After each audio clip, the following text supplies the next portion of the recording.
কোন মেয়ে বন্ধু যদি ফজর নামাজ পড়ার জন্য জাগিয়ে দেয় তাহলে সে নামাজ হবে কিনা? আল্লাহুল মুস্তান। প্রশ্ন আর খুঁজে পান নাই? মেয়ে বন্ধু এটা আবার কি জিনিস ভাই? স্ত্রী। পুরুষের মেয়ে বন্ধুর নাম কি? স্ত্রী। তো স্ত্রী ডাইকা দিলে নামাজ হবে কিনা প্রশ্ন, মানে ডাইকা দিলে বেটির ডাবল সওয়াব হবে ইনশাআল্লাহ। বুঝেন নাই কথা? বই যদি জামাইকে ডাইকা দেয়, ওগো উঠো ফজর নামাজের ওয়াক্ত হয়েছে, বেচারি উঠাই দিয়ে ইনশাআল্লাহ সওয়াব পাবে, তার নিজের নামাজের সওয়াব তো আছি। অতএব পুরুষের যে মেয়ে বন্ধু তাকে বলা হয় কি? স্ত্রী। তিনি ডাকা দিলে সওয়াব হবে ইনশাআল্লাহ, এবং ডেকে দিতে হবে, এটা তার কর্তব্য যদি তিনি আগে উঠেন। আবার ছেলে বন্ধু অর্থাৎ স্বামী, তিনি তার মেয়ে বন্ধু স্ত্রীকে কি করবেন? ডেকে দিবেন। একজন আরেকজনকে কি করতে হবে? ডেকে দিতে হবে। আপনারা সব মিটিমিটি করে হাসতেছেন যে মৌলবী বেকুব, কিচ্ছু বুঝে নেই। আমরা প্রশ্ন করলাম কি আর উত্তর দেয় কি না, এই জন্য মিটিমিটি করে হাসতেছে।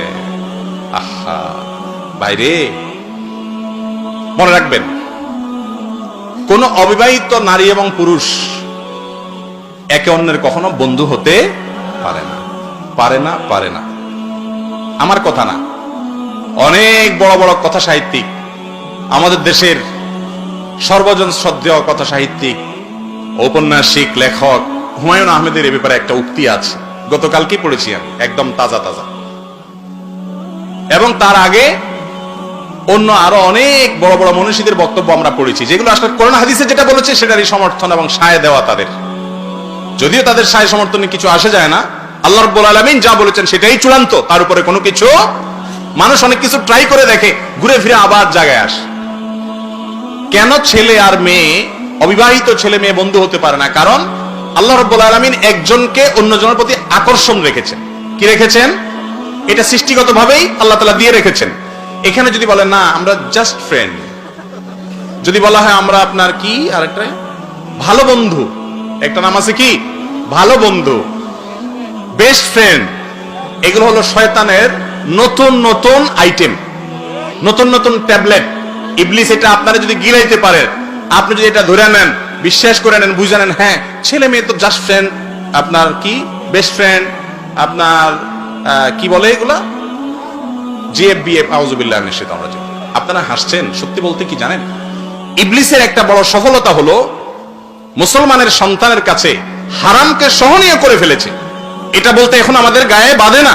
প্রশ্ন করতেছে ভদ্রলোক যে তার যার সাথে জেনার সম্পর্ক, হারাম সম্পর্ক, সে নামাজে ডেকে দিচ্ছে। আজকাল আবার নতুন শয়তান শুরু হয়েছে, দিনী বোন, দিনী ভাই সম্পর্ক তলে তলে ইটিস পিটিস, আছে না নাই? বলে যে নামাজি, আমার আমার এই গার্লফ্রেন্ড তিনি নামাজি, আবার ও আবার যারে ধরে বলে যে সে কি নামাজি। আহা, শয়তানের নতুন ধোঁকা। ভাইরা আমার, খুব ভালো করে শুনে রাখেন, ইবলিস মেয়েদেরকে দিয়ে ছেলেদেরকে যত দ্রুত জাহান্নামে নিতে পারে, ইমানদারদেরকে এত দ্রুত, বিশেষ করে যুবকদেরকে জাহান্নামে নেওয়ার অন্য কোন আইটেম ইবলিসের কাছে আর নাই। অতএব যিনি আপনাকে ফজর নামাজের জন্য ডেকে দিয়েছেন, তার সাথে আপনার হারাম সম্পর্ক আছে, আপনি ফজর নামাজ পড়ে তার একটা কল দিয়া বা একটা মেসেজ দিয়া বলবেন, তোমার সাথে আমার বিবাহ বহির্ভূত সম্পর্ক হারাম, তুমি এক হারাম থেকে বাঁচতে আমাকে হেল্প করেছো, থ্যাংক ইউ, তোমাকে আমি আরেক হারাম থেকে বাঁচতে হেল্প করতেছি, তোমাকে আমি চিরতরে তোমার সাথে আমি সম্পর্ক ছিন্ন করলাম।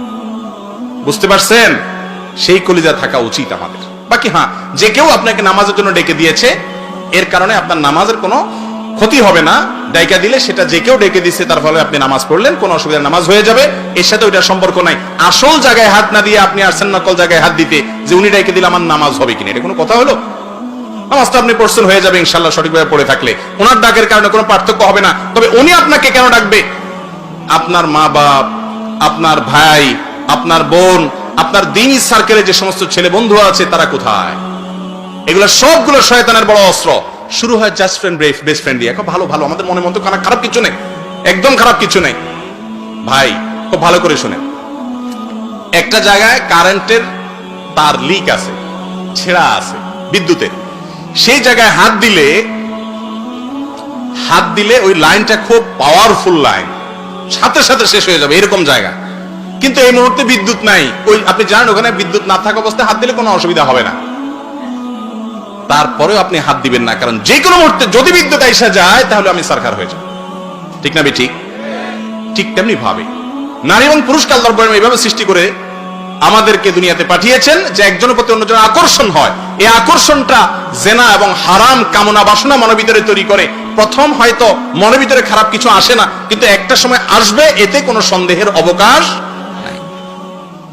যদি কেউ আপনার সাথে বছরকে বছর যুগ যুগ ধরে ভালো মানুষ অভিনয় করে, বিশ্বাস করবেন না, হয় তার মনে জেনা আসে, আর না হলে বিপরীত জনের মনে জেনার চিন্তা আসে। আর যদি এর দুইটার কোনোটা না আসে, তাহলে বুঝতে হবে এটা রোগী, অসুস্থ।